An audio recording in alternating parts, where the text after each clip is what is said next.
Hello, this is Albina Manning.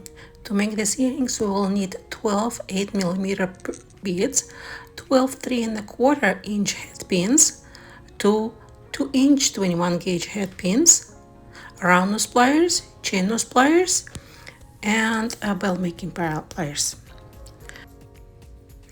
So put all the head pins inside the bead so they will be ready to go. Then the next step is optional, but it's very helpful. Using the marker, I'm marking my round nose pliers so all my loops will have the same size. Again, this is optional, you don't have to do it. Then we will grab the end of the head pin and roll it, making a simple loop. First, this loop will look like a letter P. Then we will place the very tip of round nose pliers inside the loop and make that loop centered. Then insert the head pin inside the loop and repeat the same step.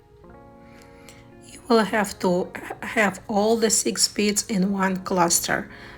To me, they look like a cluster of grapes or something like that.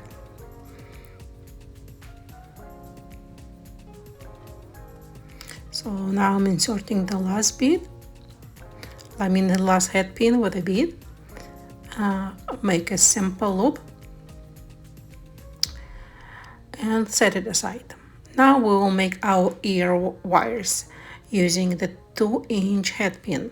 So place the head of the head pin just by the mark and roll your pin, creating that letter P. You can either roll the pliers or bend the head pin around the pliers. So we have our letter P ready.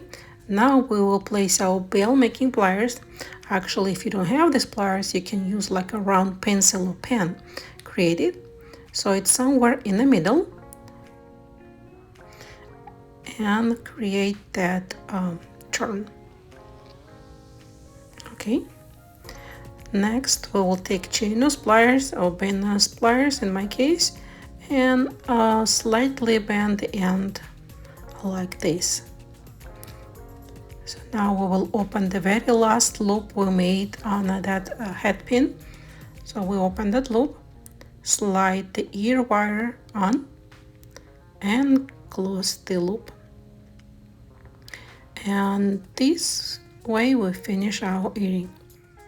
Now you will need to repeat the same steps to create the second earring. If you use different size of beads, like on the left, this will be 6mm beads versus 8, the earrings will look a little bit different. So I hope you enjoyed this video tutorial. Please leave your comment, a like, subscribe, and see you next time. Bye bye.